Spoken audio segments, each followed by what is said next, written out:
അപ്പൊ ഗൈസ് ഇന്നത്തെ പരിപാടി എന്താന്ന് വെച്ചാൽ വൈഫിന്റെ സിബ്ലിങ്സിനെ കൂട്ടി ഞങ്ങളൊന്ന് ജസ്റ്റ് കറങ്ങാൻ ഇറങ്ങാട്ടോ. പ്രത്യേകിച്ച് ഒരു പ്ലാനും ഇല്ല, വെറുതെ എങ്ങോട്ടെങ്കിലൊക്കെ ഒന്ന് ഇറങ്ങാന്ന് വിചാരിച്ചാണ്ട് ഞങ്ങൾ നേരെ പോവാ. പെരിന്തൽമണ്ണ മെന്റിന്റെ ഷോറൂം ഉണ്ടപ്പോ നേരാണ്ട് കയറി ഒന്നും നോക്കിയില്ല. കണ്ണി കണ്ട എല്ലാ ഷർട്ടും ട്രയൽ ചെയ്ത് നോക്കാന്ന് വിചാരിച്ചാണ്ട് കുറെ ഷർട്ട് വാരി വലിച്ചിട്ട് നോക്കിട്ടോ. അവസാനം പറ്റിയൊരു സാധനം എടുത്തുകൊണ്ട് ഞങ്ങൾ അവിടെ നിന്ന് ഇറങ്ങി. പിന്നെ പിള്ളേരുടെ ആഗ്രഹം പോലെ വാവാസ് മാളിൽ പോയിട്ട് എന്തെങ്കിലുമൊക്കെ പർച്ചേസ് ചെയ്യാന്നൊക്കെ വിചാരിച്ചാണ് ആണ്ട് ഇറങ്ങി. അവിടുത്തെ ഒരു ഷോപ്പിൽ കയറിയിട്ട് ഡ്രസ്സ് നോക്കിയപ്പോ ഇവർക്ക് പറ്റിയ ഡ്രസ്സ് ഇല്ലാന്ന് പറഞ്ഞാണ്ട് ഇവർ അവിടെ നിന്ന് ഇറങ്ങിട്ടോ. അപ്പന്റെ പൊണ്ടാട്ടിക്ക് പാനിപ്പൂരി തിന്നണമെന്നൊരു പൂതി. ഒന്നും നോക്കിയില്ല, നേരാണ്ട് വാങ്ങിക്കൊടുത്ത്. ചായ ലവറായിട്ടുള്ള എനിക്ക് ചായ ഇല്ലാതെ ഒരു പരിപാടി നടക്കൂലല്ലോ. പിന്നെയും അടുത്ത പാനിപുരി. എന്റെ അളിയന്റെ പേരിൽ ഒരു ഷോപ്പ് ഇട്ടിരുന്നു, കണ്ടില്ലേ? അങ്ങനെ അവിടുന്ന് ഇറങ്ങി നേരെ ഹൈലൈറ്റ് മാൾക്ക് വിട്ടിട്ടോ, പെരിന്തൽമണ്ണ. അവിടുന്ന് നേരെ കുറച്ചേരം അല്ലറ ചില്ലറ ചുറ്റിക്കറങ്ങലും കാര്യങ്ങളും കഴിഞ്ഞാണ്ട് ഞങ്ങൾ നേരെ വിട്ടതേണ്ട സുഡിയോക്ക്. അങ്ങനെ സുഡിയോയിൽ കുറെ നേരം തപ്പി തപ്പി തപ്പി നടന്ന് കുറെ സാധനങ്ങളൊക്കെ പർച്ചേസ് ചെയ്തു. ആളിയൻക്ക് ഒരു ഷർട്ട് നോക്കിട്ടോ, ഇഷ്ടപ്പെട്ട ഒരു ഷർട്ട് തൂക്കി, പിന്നെ ഞാനൊരു ചെരുപ്പും തൂക്കി. അങ്ങനെ സാധനങ്ങൾ ബില്ലിങ്ങും ചെയ്ത് ഞങ്ങൾ നേരെ ഓളെ മൂത്താപ്പാന്റെ വീട്ടിലേക്ക് വിട്ടു. അവിടെയാണ് ഇന്ന് സൽക്കാരം. ബാക്കി എല്ലാവരും എത്തിയിരുന്നു, അപ്പൊ ഞങ്ങൾ മാത്രമായിട്ട് ലേറ്റ് ആയത്. അപ്പൊ ഒന്നും നോക്കിയില്ല, നേരെ ഫുഡിങ് കണ്ടിരുന്നു. നമ്മളെ അലിയൻ ഷാനുവിന് ഒരു പരിപാടി ഉണ്ട് കേട്ടോ.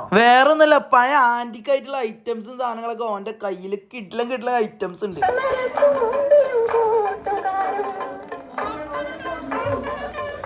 അപ്പൊ ഇങ്ങനത്തെ സാധനങ്ങൾക്ക് വാങ്ങാനോ വിൽക്കാനോ ഉണ്ടെന്നുണ്ടെങ്കിൽ ഇവനെ കോൺടാക്ട് ചെയ്തോളിട്ടോ. ഇവന്റെ അക്കൗണ്ട് ഞാൻ മെൻഷൻ ചെയ്യുന്നുണ്ട്. അങ്ങനെ സൽക്കാരം കാര്യങ്ങളും കഴിഞ്ഞ് അവിടെ തന്നെ നിന്ന് ഞങ്ങൾ പിറ്റേ ദിവസം പോന്ന് വീട്ടിൽ.